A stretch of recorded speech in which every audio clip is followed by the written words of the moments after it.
Okay so good afternoon everybody. And since बहुत लोग आज नहीं आ पाए, जैसे कि पहले लास्ट क्लास में नहीं आ पाए थे और इस क्लास में भी बहुत लोग आज एब्सेंट है, सिर्फ एक जन आ पाया, वो भी समीर है।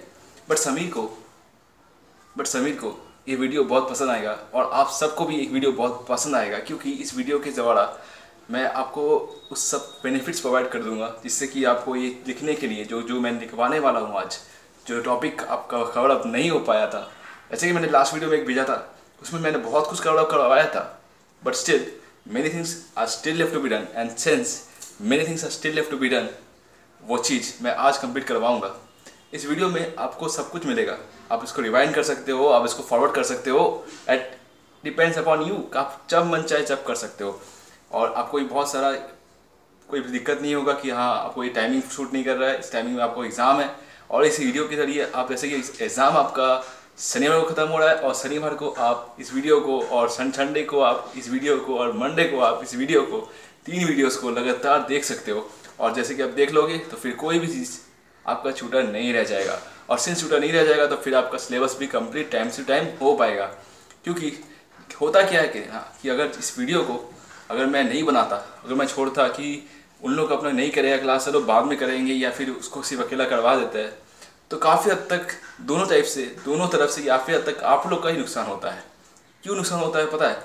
क्योंकि जो वीडियो बनता है वो उसमें उतना अच्छा क्वालिटी नहीं आ पाता है, और क्वालिटी में आप लोग बोलोगे कि इसमें गड़बड़ है सकता है। इसलिए इस गड़बड़ को ना हो सके मैं क्लीन वीडियो रिकॉर्ड कर रहा हूँ, और उस रिकॉर्ड करने के बाद आपको इस वीडियो में कुछ भी दिक्कत नहीं होगा, क्योंकि आवाज़ तो बिल्कुल क्लियर आएगा ही आएगा। बट एक चीज़, बहुत इंपॉर्टेंट चीज़ होगा इस वीडियो में कि आप इसको पहले के जैसे ही रिवाइंड और रिवाइंड बैक को कर सकते हो और आगे भी बढ़ा सकते हो, और हर एक चीज़ नोट कर सकते हो, क्योंकि मैं इस कॉपी में आपको हर एक स्पेलिंग लिख के बताऊंगा, और उस स्पेलिंग के ज़रिए आपको कोई भी दिक्कत नहीं होगा। चलो हम लोग अपना टॉपिक को स्टार्ट करते हैं। जैसे कि लास्ट क्लास में हम लोगों ने कंप्लीट किया था एक्सपेंडिचर्स, और कहाँ तक कंप्लीट किया था एक्सपेंडिचर्स? Deferred revenue expenditure. जो इसके पहले का वीडियो था, उस वीडियो को अगर आप ध्यान से देखोगे, लास्ट पार्ट में मैंने जब रोका था उसमें मैंने बहुत इंपॉर्टेंट चीज़ बताया था कि जो एक्सपेंडिचर्स है, रिसीप्ट्स है, क्लासिफिकेशंस है, लाइबिलिटीज़ है, एसेट्स है, everything is very very important तो है, पर मुझे पता है कि आपका ब्रेन कभी भी इस चीज़ को याद नहीं रखेगा, क्योंकि ये चीज़ थोड़ा बोरिंग है, आपको इसको पढ़ना पड़ेगा, वो भी नहीं याद होगा।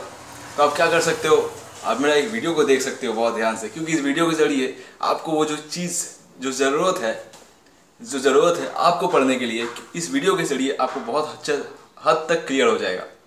मेरे क्लास में जो लाइव आया था फर्स्ट क्लास में, उस लाइव क्लास में मैंने बहुत कुछ बताया था, बहुत कुछ इंपॉर्टेंट बताया था, क्योंकि मैं नहीं चाहता कि इस वीडियो आपको कोई भी क्लास में, आपको कोई भी सब्जेक्ट में मतलब बोरिंग सा लगे। अगर बोरिंग लगेगा जब आपको कोई भी सब्जेक्ट ना, तो फिर आप उसमें इंटरेस्ट कभी ले नहीं पाओगे। अगर जब इंटरेस्ट नहीं ले पाओगे तो फिर क्या होगा, उसमें आपको कभी भी मन नहीं लगेगा, और जब मन नहीं लगेगा तो ब्रेन को अच्छा नहीं लगेगा, ब्रेन को लगेगा क्या बोरिंग सा चीज़ पढ़ रहे हो आप। तो इंटरेस्ट के साथ पढ़ने के लिए थोड़ा फन बनाना पड़ता है इस वीडियो को, थोड़ा क्लास को भी इंटरेस्टिंग बनाना पड़ता है, तभी जाकर आप इंटरेस्टिंग कर पाओगे, और सिर्फ इंटरेस्टिंग कर पाओगे तो फिर कोई दिक्कत नहीं होगा। जैसे कि हम लोगों ने डिफर्ड रेवेन्यू एक्सपेंडिचर कंप्लीट करा दिया था। डिफर्ड रेवेन्यू एक्सपेंडिचर कंप्लीट कराने के बाद हम लोगों ने एक चीज़ बताया था, जो एडवर्टाइजमेंट एक्सपेंसेस है, एग्जाम्पल में, उस एग्जाम्पल में मैंने उस चीज़ को रिपीट किया था बार बार। लास्ट वीडियो में अगर आप देखोगे ध्यान से, तो उस वीडियो को बहुत ध्यान से देखने पर आपको ये चीज़ दिखेगा कि जो एडवर्टाइजमेंट एक्सपेंडिचर्स है,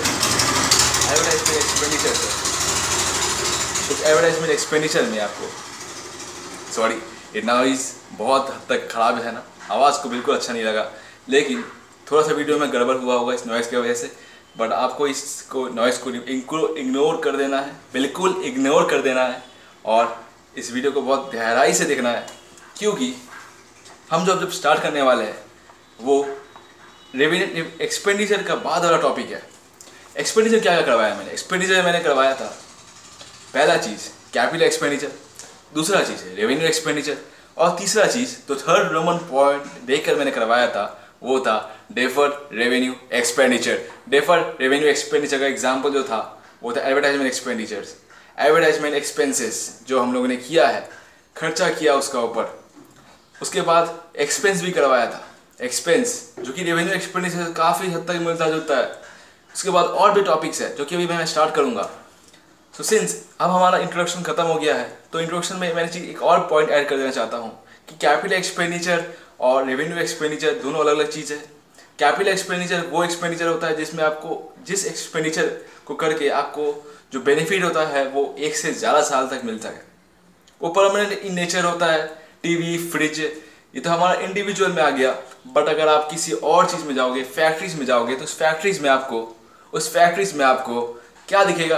प्लांट, मशीनरी, बड़ा बड़ा हैवी मशीनरी दिखेगा। और उस हैवी मशीनरी में आपको ये चीज़ दिखेगा कि क्या दिखेगा कि वो चीज़ जो मशीनरी है वो परमानेंट इन नेचर होता है। परमानेंट नेचर किसका मतलब ये नहीं होता है कि आप उसको 10 साल 20 साल या पूरा अपना जीते जी हर दिन आप उसको इस्तेमाल करो, नहीं, ये चीज़ तो नहीं हो पाएगा। लेकिन एक चीज़ ज़्यादा इंपॉर्टेंट यहाँ पर ये चीज़ ये है कि ये 5 से 10 साल तक का जरूर चल पाएगा। तो जब 5 से 10 साल का जब जरूर चलेगा, तो ये जो पॉइंट है कि वो 1 से ज़्यादा साल चल पाएगा, उसको कहते हैं हम लोग कैपिटल एक्सपेंडिचर। कैपिटल एक्सपेंडिचर, तो कैपिटल एक्सपेंडिचर तो हमारा कंप्लीट हो गया। लेकिन उस चीज़ में हम लोग 2 चीज़ और लिखवाया था कि जब कुछ एक्स्ट्रा खर्चा करते हैं उसके ऊपर, जैसे कि कभी एसी इंस्टॉलेशन के वक्त आप लोगों ने देखा होगा कि जब हम लोग उसमें लाते हैं तो क्या आपसे वो डिब्बा में रहने के लिए लाते हैं? नहीं, डिब्बा में रहने के लिए बिल्कुल भी नहीं लाते हैं। लाते हैं तो उसको पहले इंस्टॉल करवाना पड़ता है। आजकल का सब कुछ फ्री में आ जाता है, लेकिन फ्री में पहले नहीं होता था। पहले आपको इस चीज़ में खर्चा करना पड़ता था। बड़ी एसी एक बात हो गया, लेकिन बड़ा बड़ा मशीनरी में क्या होता है? बड़ा बड़ा मशीनरी में उसमें आपको वेजेस देना पड़ता है, पैसा देना पड़ता है टू मेक इट यूज़। कि मशीनरी जो है वो तो सिर्फ ऐसे रखने के लिए नहीं लाए होगे, आपको उसको यूज़ करना है। और सिंस आपको इसको यूज़ करना है तो फिर आपको उस पर थोड़ा सा इंस्टॉलेशन के ऊपर खर्चा करना पड़ेगा। तो वो जो खर्चा है वो भी आपका कैपिटल एक्सपेंडिचर है, क्योंकि उसके ज़रिए ही आप उसको यूज़ कर पाओगे। ये हो गया सेकेंड पॉइंट। और थर्ड पॉइंट में क्या बोला था मैंने? थर्ड पॉइंट में बोला था कि जब कुछ आप उस पर और खर्चा करते हो, क्या खर्चा करते हो? उसको इम्प्रूव करने के लिए। कॉमन एग्जाम्पल, हमारा लैपटॉप, हमारा कंप्यूटर, हमारा टीवी, कुछ भी हो, अप्लायंसेस हो या हमारा फ्रिज हो, क्या कुछ पार्ट खराब हो जाता है तो क्या उसको आप फेंक देते हो? नहीं। तो क्या आप उसको कबाड़ी वालों को बेच देते हो? बिल्कुल नहीं। तो फिर क्या करते हो उसके साथ? आप उसके साथ करते हो कि उसको आप रिपेयर करते हो, उसका पार्ट्स को चेंज करते हो। और जब उसका पार्ट्स को चेंज करते हो तो फिर आपको ये चीज़ पता चल जाता है कि इसमें क्या खराबी था, और फिर उसको बदल के उसको इम्प्रूव कर देते हो। बड़ा बड़ा बाइक्स देखा होगा आपने, रास्ता में घूमता रहता है, धूम मचाने वाला गाना बजता रहता है पीछे में, और उस गाना का जब आप ढूंढते रहते हो कि उस बाइक में क्या एक्चुअल में किया गया था, तो उसका साइलेंसर को बड़ा कर देता है। उसका जो छोटा सा साइलेंसर उसको बहुत बड़ा साइलेंसर बना देता है, और उस पर ऐसे आवाज़ जो होता है उसका बहुत जोर जोर से निकलने लगता है। ये चीज़ मॉडिफिकेशन करता है। क्यों करता है? उसका जो इंजन होता है उसको भी चेंज कर दिया जाता है। तो ये सब मॉडिफिकेशन किस लिए किया जाता है? उसका इम्प्रूवाइज करने के लिए, उसको थोड़ा सा कस्टमाइज करके एक बेटर बाइक बनाने की कोशिश किया जाता है। लेकिन वो एक्चुअल में बाइक का बर्बादी होता है। बट है वो एक एग्जाम्पल, और उस एग्जाम्पल के तौर पर आप उसको क्या कह सकते हो? वो भी कैपिटल एक्सपेंडिचर ही है। कैपिटल एक्सपेंडिचर और रेवेन्यू एक्सपेंडिचर तो आपको पता ही है, वीडियो में देख चुके होंगे तो फिर आपको समझ में आ ही जाएगा कि रेवेन्यू एक्सपेंडिचर में क्या बोला गया था। मैंने क्या बोला था? मैंने आपको सिर्फ वही चीज़ बोला था कि जो आप खर्चा करते हो, सैलरी देते हो, रेंट देते हो, या फिर कुछ और चीज़ देते हो, उस रेंट में आपको उस खर्चा में बहुत कुछ आसानी से मिल जाता है, बहुत कुछ करना पड़ता है, और उस करने के बाद ही उसको इम्प्रूव करने के बाद ही आपको फिर आपका डेली एक्टिविटीज़ में आपका बिजनेस चल पाता है, काम कर पाता है, आगे बढ़ पाता है। तो चलो, इंट्रोडक्शन तो मैंने कंप्लीट करवा दिया आपको। एक्सपेंस का भी पार्ट वही चीज़ है, रेवेन्यू एक्सपेंडिचर जैसा ही है। बट अब जो हम लोग करवाने वाले हैं वो आप लिखना स्टार्ट कर दो, क्योंकि अब मैं बोलूँगा और मैं बहुत क्लियरली बोलूँगा, आपको बिल्कुल सुनना अच्छे से। ओके, ठीक है, चलो स्टार्ट करते हैं फिर। चलो 11th पॉइंट लिखो। लास्ट पॉइंट तक लिखवाया था, 10th पॉइंट तक लिखवाया था, 10th यानी कि एक्सपेंस तक लिखवाया था। बट अब जो लिखवाऊंगा वो 11 लिखवाऊंगा। और क्या लिखवाऊंगा? रेवेन्यू लिखवाऊंगा। रेवेन्यू का मतलब बहुत आसानी से आपको समझ में आ जाएगा। मैं बस इसका स्पेलिंग लिख लेता हूं और आपको एक स्पेलिंग लिखकर रेवेन्यू, स्पेलिंग दिख रहा होगा शायद आपको, रेवेन्यू, रेवेन्यू। तो इस रेवेन्यू में REVENUE रेवेन्यू, डैश दे दो, डैश अंडरलाइन कर दो, डैश देके लिखो, it is the gross inflow of cash, it is the gross inflow of cash, comma, it is the gross inflow of cash, comma, receivable or any other consideration,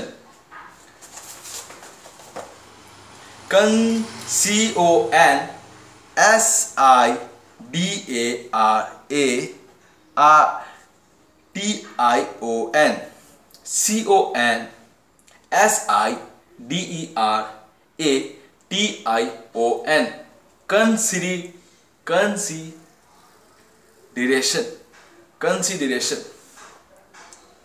gross inflow of cash, comma, receivable or any consideration, receivable, spelling of receivable, consideration,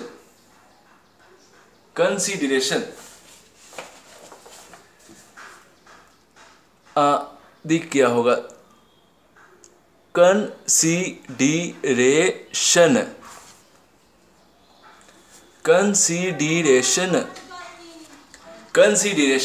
तो ये consideration में क्या बोला गया है? Consideration का मतलब मैं पढ़ाऊंगा अभी अभी, arising from normal course of business, arising from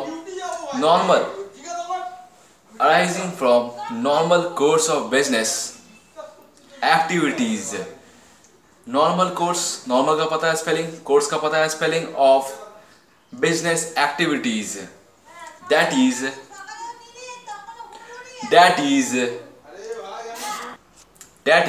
sale of goods, sale, SALE, sale of goods and services, sale of goods and services। so क्या बोला मैंने डेफिनेशन को, मैं फिर से रिपीट करता हूं, it is the gross inflow of cash, comma, receivable,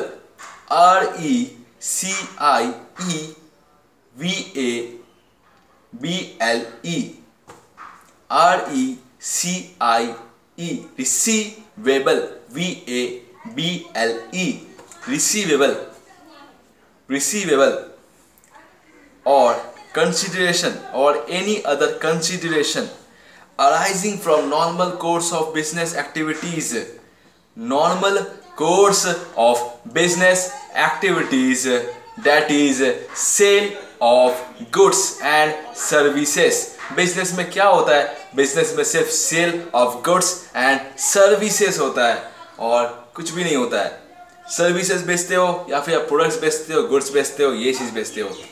तो ये तो हो गया हमारा रेवेन्यू का डेफिनेशन। तो देखो इस डेफिनेशन का पहला पॉइंट भी देख लो आप, ग्रॉस इनफ्लो ऑफ कैश। तो ग्रॉस इनफ्लो ऑफ कैश मतलब क्या? कैश आ रहा है, सेल कर रहे हो, कैश आ रहा है, रिसीवेबल मिलेगा, क्रेडिट पे बेच रहे हो तो मिलेगा, और एनी अदर कंसिडरेशन या किसी भी तौर पर कंसिडरेशन मिल रहा है आपको, कुछ एक्स्ट्रा उसके बदले में दे दिया जा रहा है, कुछ सर्विसेज दे दिया जा रहा है, आप गुड्स दे दिए, आपके बदले में आपको उसके बदले में कुछ मिल गया, और any consideration arising from normal course of business activities. Normal course of business activities, normal है, course of business activities, regularly business होता है, खरीद बेच होता रहता है। दुकानदार के पास जाते हो, दुकानदार आपको सामान बेचता है, आपने उसको पैसा दे दिया, खरीद बेच हो गया, खत्म कहानी। सिंपल सा लैंग्वेज, सिंपल सा कहानी, सिंपल सा लैंग्वेज, सिंपल सा कहानी, दैट्स इट। और ये फुल हो गया आपका क्रॉस, आपका रेवेन्यू का डेफिनेशन। रेवेन्यू डेफिनेशन कंप्लीट हो गया।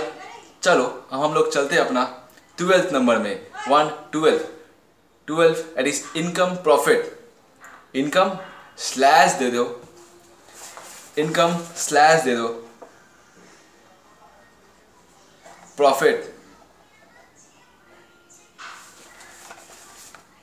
इनकम प्रॉफिट, दिख गया होगा इनकम प्रॉफिट, ये वाला पॉइंट, ये वाला point, income profit, profit, income slash profit, income slash profit, income slash profit. तो सिर्फ इनकम स्लैश प्रॉफिट में क्या बोला गया, अंडरलाइन कर दो, डैश देके लिखो, income is the profit, income is the profit earned bye, income is the profit earned bye a business, income is the profit earned bye a business during any accounting period. हम सब लोग business करते हैं कुछ कमाने के लिए, social work नहीं करते, कुछ कमाने के लिए करते हैं। सोशल वर्क में कुछ कमाया नहीं जाता है, बट बिजनेस करते हैं कुछ कमाने के लिए, पैसा अर्न करने के लिए, बड़ा आदमी बनने के लिए, एंटरप्रेन्योर बनने के लिए, बिजनेसमैन बनने के लिए। तो उस बिजनेसमैन बनने के लिए जो भी हम खर्चा करते हैं, हम होप करते हैं कि उस पर हमको कुछ प्रॉफिट मिले, कुछ इनकम मिले, मिले कि नहीं मिले, तो मिले, ज़रूर मिले। जब हम लोग होप करते हैं कि उसमें से हमको कुछ बिजनेस से इनकम मिले, तो हम उसलिए बिजनेस करते हैं।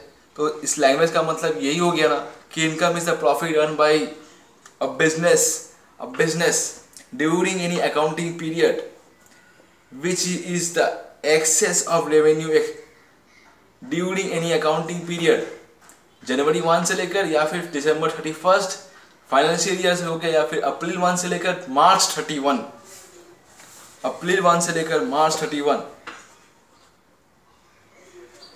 अप्रैल 1 से लेकर मार्च 31, अप्रैल 1 से लेकर मार्च 31। तो जब आप इसको देखते हो तो उसमें क्या समझ में आता है, income is the profit earn by a business during an accounting period, during an accounting period. Accounting period का मतलब जनवरी 1 से लेकर दिसंबर 31 या फिर अप्रैल 1 से लेकर मार्च 31 को अकाउंटिंग पीरियड कहते हैं। Accounting period which is the excess, वो क्या है, which is the excess of income over revenue expenditures, which is the excess of revenue, excess over revenue expenses, या ऑफ लिख सकते हो, ओवर लिख सकते हो, कोई दिक्कत नहीं है, of revenue expenses, revenue expenses. तो रेवेन्यू एक्सपेंसेस तो हो गया, तो आपको समझ में आ गया होगा excess of revenue over expenses.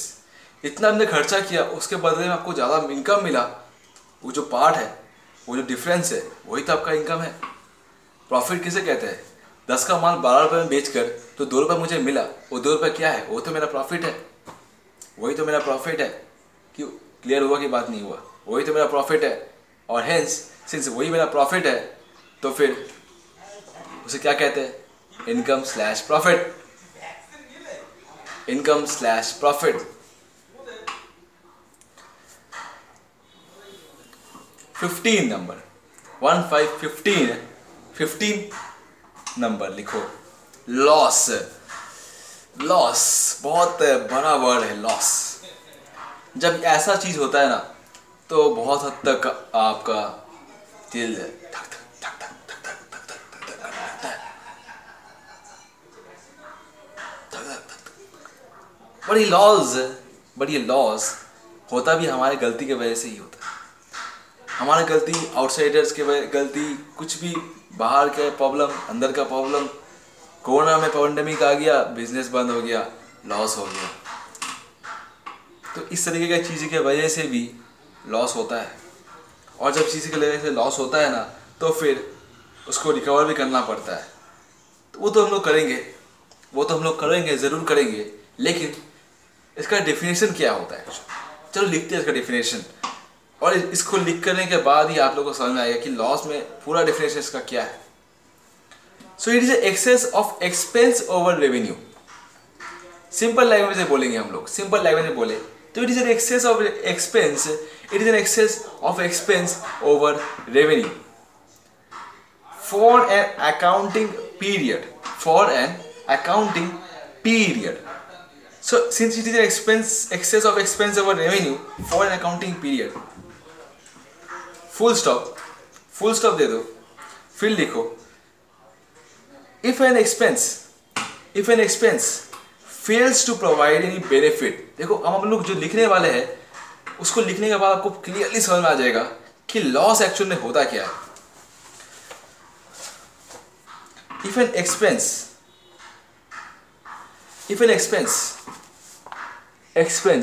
दिख रहा होगा एक्सपेंस आपको. if an expense, ये जो एक्सपेंस आपको दिख रहा है, यस दिख रहा होगा आपको एक्सपेंस. तो so it's an expense. if an expense fails to provide any benefit, fails to provide any benefit,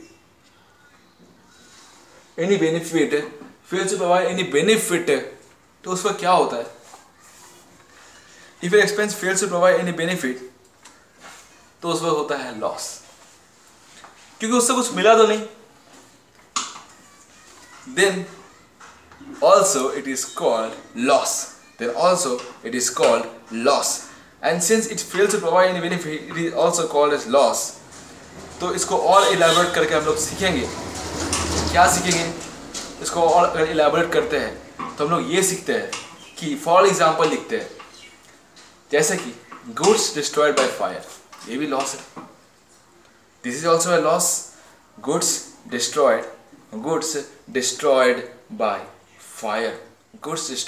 fire. And since goods destroyed by fire, तो गुड्स तो वापस आ नहीं सकता. टाइम ट्रेवल तो हम लोग कर नहीं सकते, तो क्या है हमारा लॉस है. Since it is a loss, चलो एक और एग्जांपल लिखते हैं. कैश स्टोलन,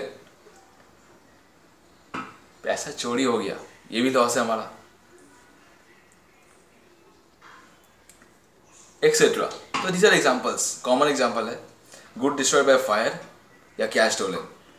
अक्सर ऐसा ही होता है, कैश नहीं गुड्स भी चोरी हो जाता है. और चोरी की वजह से जब वो चोरी धीरे धीरे बढ़ता है ना, इंक्रीज होता रहता है, हाइट पे चला जाता है ना, तो उस वक्त ये जो चोरी होता है ये आपको सीनाजोरी कर देता है. सीनाजोरी बहुत हद तक आपको दुख पहुंचाता है. बहुत हद तक दुख पहुंचाता है. दुख पहुंचाता है कि नहीं पहुंचाता? पहुंचाता है, ज़रूर पहुंचाता है. और सिंस ये बहुत ज़्यादा दुख पहुंचाता है आपको, तो फिर आपको क्या करना पड़ता है? आपको इसके लिए आपको उसके हिसाब से अपना सिस्टम को मैनेज करना पड़ता है. लूप होल्स खोजना पड़ता है. जो भी दिक्कत है उसको सॉल्व करना पड़ता है. जो इसका रिस्पॉन्सिबल है उसको पनिश करना पड़ता है, या फिर उसको समझाना पड़ता है, या फिर उसको उसका दिमाग के हिसाब से उसको मैनिपुलेट करना पड़ता है कि वो आपके हिसाब से अच्छे से काम कर सके, वो आपके हिसाब से अच्छे से बिजनेस में अपना योगदान दे सके, और उसी के बाद आपको अपना चीज़ आगे बढ़ पाएगा. क्योंकि बिजनेस आपका है sir.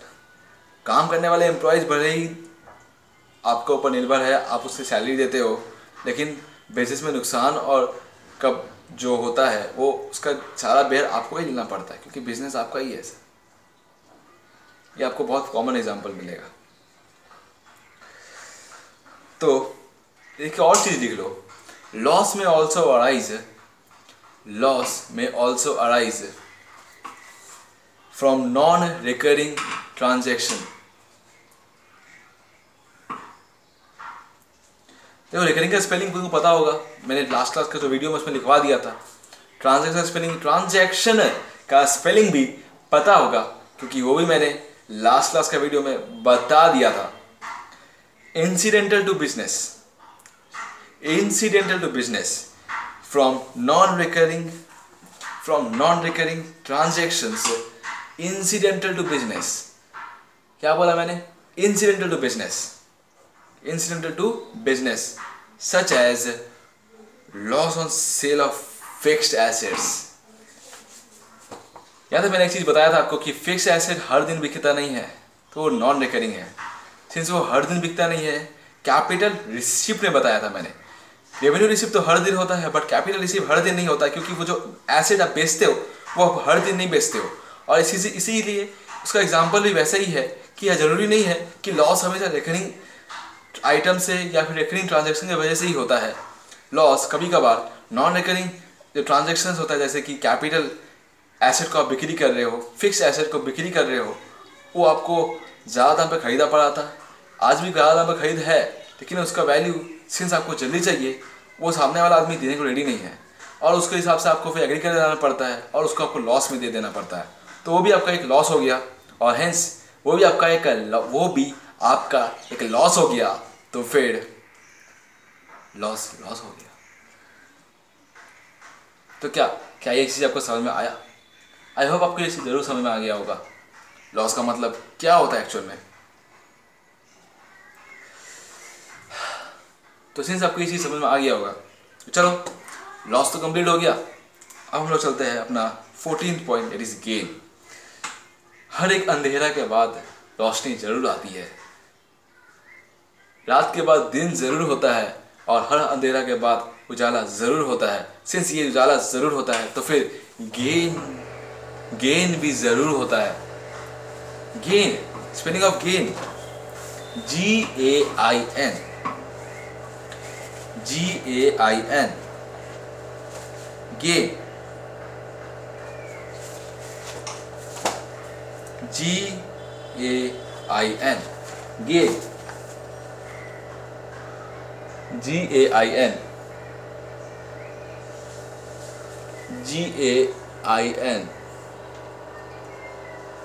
GAIN, gain.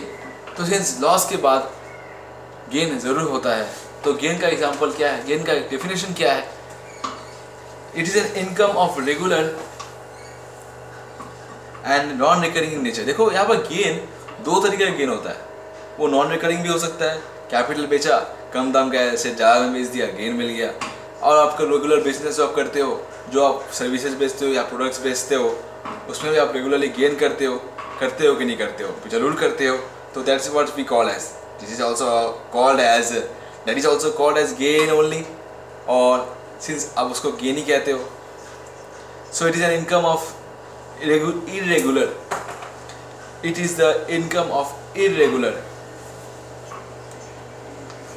it is an income of irregular, मेरा बात क्लियर सुनना, it is an income of irregular and non-recurring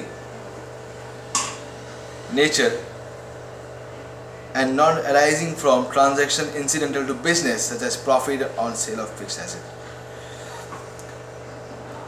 पैसा गेन होता है, लेकिन गेन होता है हमारा दो तरीके का। लेकिन यहाँ पर जो गेन हमने जो लिखा है, यहाँ पर जो गेन का डेफिनेशन हम लोग जो लिखेंगे वो Holi and exclusively for capital asset का बिक्री के ऊपर ही होगा। Holi and exclusively for capital asset का बिक्री के ऊपर ही होगा। क्या बोले समझ में आ रहा होगा? इनकम प्रॉफिट तो है ही, वो तो आपको मिलता ही है। गेन भी हम लोग कहते हैं गेन हुआ है, मैंने अपना सामान बेचा, मैंने रोज़ बेचता हूँ, मैंने गेन होता है। बट गेन का जो एक्चुअल डेफिनेशन है ना, वो एक्चुअल में वो सिर्फ कैपिटल एसेट के ऊपर ही होता है। जैसे मैंने अभी भी आपको बताया, दो टाइप का गेन होता है। जो आप रेगुलरली बेचते हो उसमें गेन मिलता है, बट वो क्या होता है, एक्चुअल में इनकम एंड प्रॉफिट होता है। और जो आप नॉन रिकरिंग करते हो, इरेगुलर होता है, कैपिटल एसेट को बिक्री करते हो, वो क्या होता है आपका, वो गेन होता है एक्चुअल में। वो एक्चुअल में जो डेफिनेशन है, जो परफेक्ट ओरिजिनल डेफिनेशन उसको कहते हैं हम लोग, वो गेन होता है। तो इसका डेफिनेशन में वही है। क्या डेफिनेशन है? It is a non recurring and irregular nature arising, जो income of non recurring and irregular in nature, it is an income of non recurring and irregular in nature arising from sale of fixed assets, arising from sale of fixed asset which is incidental to the business। जैसे कि sale of capital asset, for example लिख लो आप sale of capital asset, comma लिख लो profit on sale of shares, वो भी हमारा capital asset के तौर पर ही आता है। Profit on sale of shares, तो आप इसको चीज़ को लिख सकते हो, तो फिर आपको कोई दिक्कत होगा नहीं। और सिर्फ आपको कोई दिक्कत नहीं होना चाहिए, तो फिर क्या है, गेन। 14 नंबर गेन के बाद लिख लो 15 नंबर गुड्स लिख लो, गुड्स 15 नंबर गुड्स बहुत कॉमन एग्जांपल है सर, बहुत ही ज़्यादा कॉमन एग्जांपल है। इतना कॉमन एग्जांपल आपने जिंदगी में कभी देखा नहीं होगा सर, बहुत ही ज़्यादा कॉमन एग्जांपल है। गुड्स, एन आर्टिकल और प्रोडक्ट, एन आर्टिकल और प्रोडक्ट लिखो अच्छे से, मैं आपको इसका स्पेलिंग लिखवा रहा हूँ।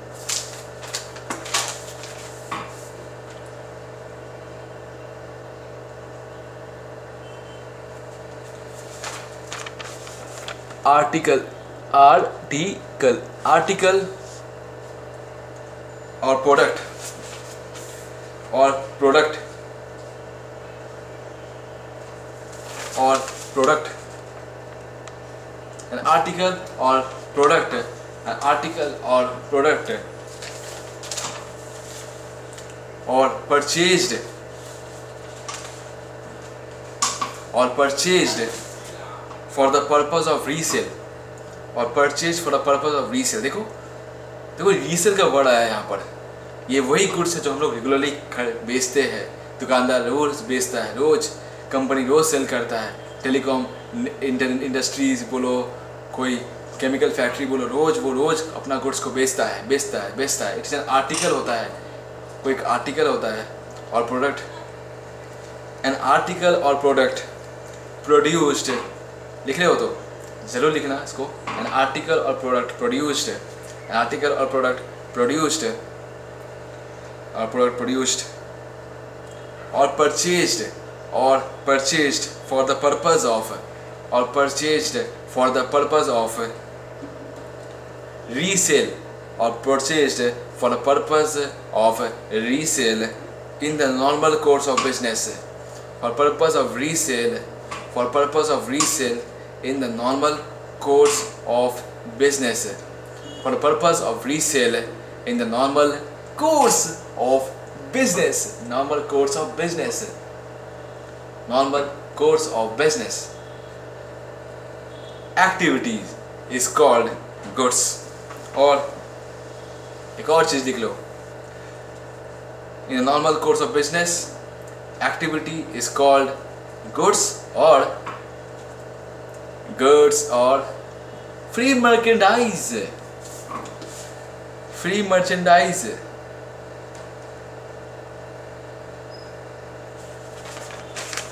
free merchandise,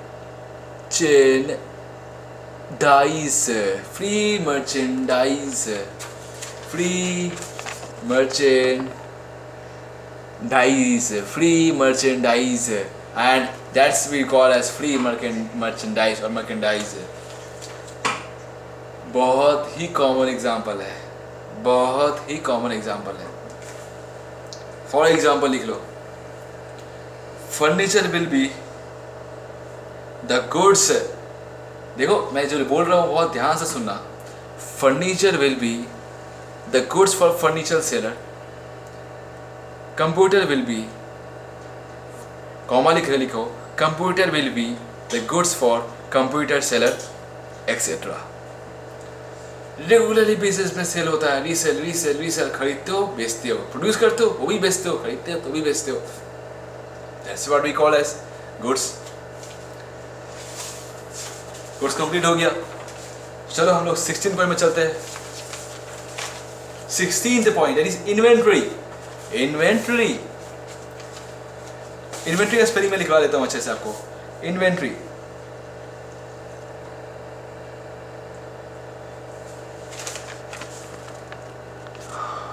inventory, inventory, inventory. तो इन्वेंट्री भी हमारा गुड्स के जैसा ही होता है। इसको और स्लैश देके लिख लो।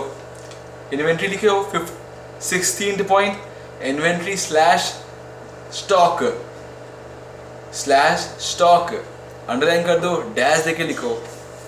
Stock is the tangible asset, stock is the tangible asset. और ये काम करो, लिखो एसेट मत लिखो, stock is a tangible item held for the purpose of resale. Asset ही होता है वो भी, हमारा गुड्स ही है, बेच के पैसे ही मिलता है उसमें भी। अगर उसको लॉस हो जाए, नुकसान हो जाए तो फिर हमारा नुकसान ही होता है।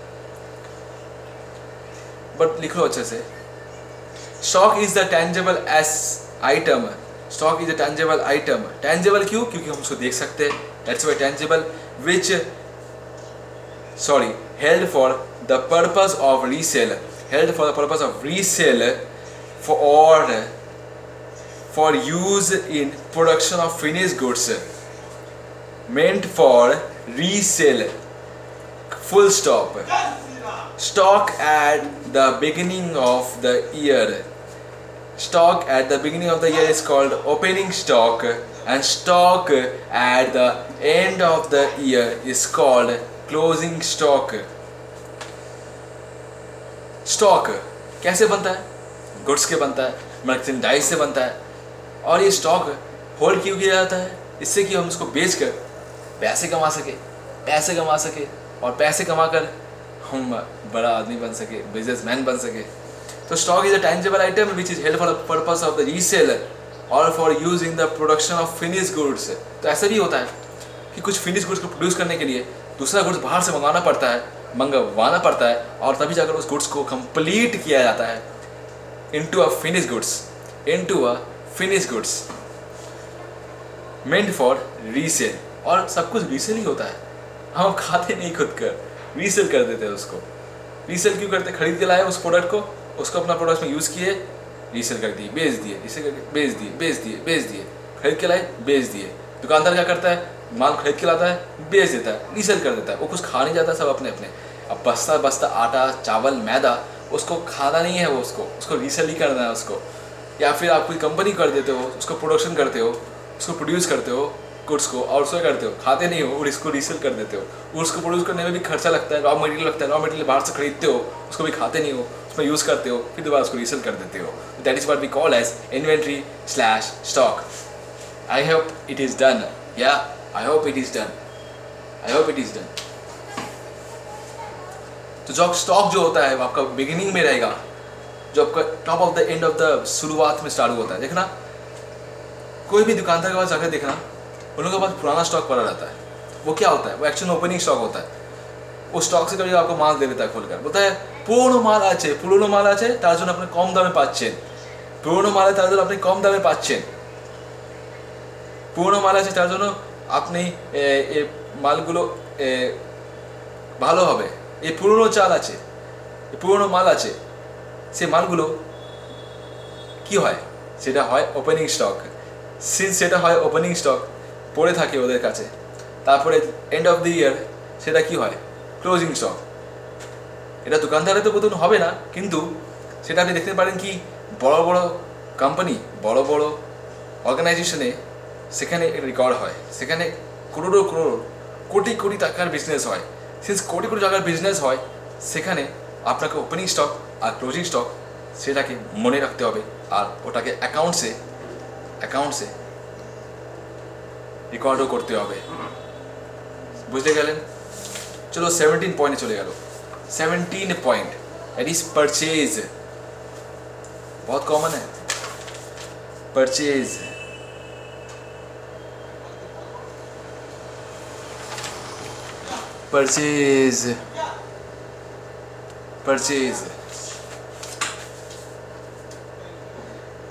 और से देख लो, purchase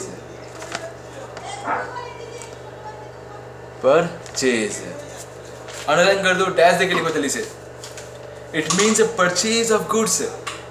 it means purchase of goods. So it means purchase of goods. It means purchase of goods. It means purchase of goods for resale in the normal course of business. देखो ये ही चीज़ है, बट जब हम माल खरीदते हैं तो किस नाम से बुलाएंगे? Purchase. Ram, go purchase some pencils for you, you need some pencils for your exam in the next week, so go there in the shop and purchase some pencils। बहुत कॉमन एग्जाम्पल है ना, बहुत ज़्यादा कॉमन एग्जाम्पल है। So it means purchase of goods for resale in the normal course of business और for the use of production of finish goods. देखो एक ही चीज़ मैं बार बार बोल रहा हूँ, आप खरीदते हो उस गुड्स को जो कि आप अधूरा है, उसको पूरा करने के लिए कुछ माल ज़रूरत पड़ेगा, तो फिर आप क्या करते हो, उसको मंगवाते हो, उसको भी खरीदते हो, दूसरे चीज़ से खरीदते हो या खुद बनाते हो, ऐसा भी जो भी है करते हो तो हो। Which is also to be sold. So मैंने क्या डेफिनेशन बोला, it means purchase of goods for resale in the normal course of business और for the use of production of finished goods to be sold. देखो example वही है sir,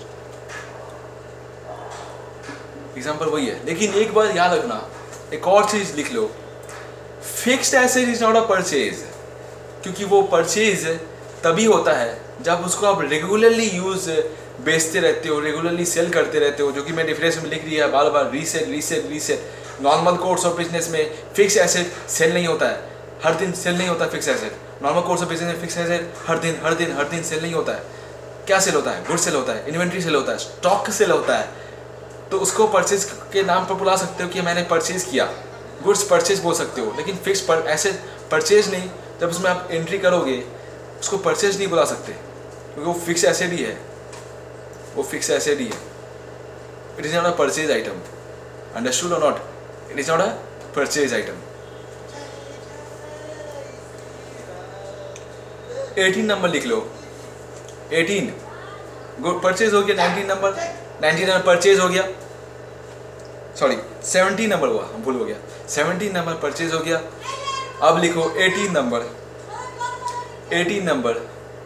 that is purchase return, that is purchase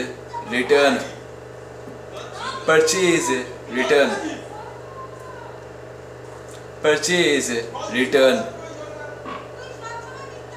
slash दो,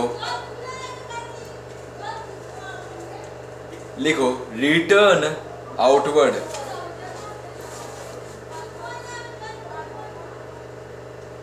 return no return allowed. Bill में लिखा रहता है ना 30 days, if any problem 30 days में रिटर्न कर दो, 10 डेज रिटर्न पॉलिसी, बहुत साफ तौर पर लिखा रहता है।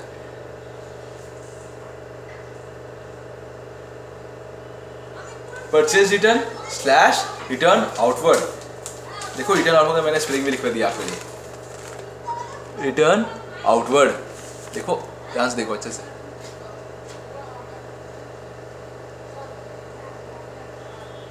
दिख गया होगा, रिटर्न आउटवर्ड। तो इसका डेफिनेशन क्या है, देखो मैं बोल रहा हूं क्या है, when goods are returned,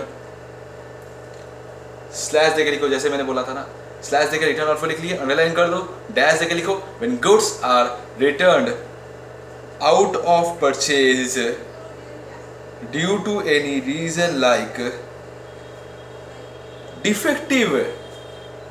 defective, comma, damaged, comma, not as per sample, SAMPLE, defective, spelling of defective,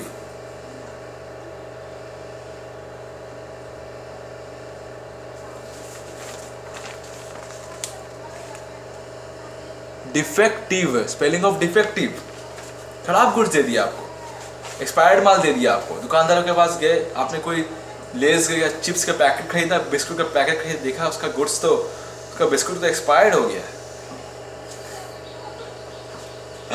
तो बिस्कुट जब एक्सपायर्ड हो जाता है तो फिर क्या आप उसको खा पाओगे, नहीं खा पाओगे, तो फिर क्या करोगे, आप उसको रिटर्न करोगे कि नहीं करोगे, तो वही चीज़ यहाँ पर बोला जाता है। So defective comma damaged,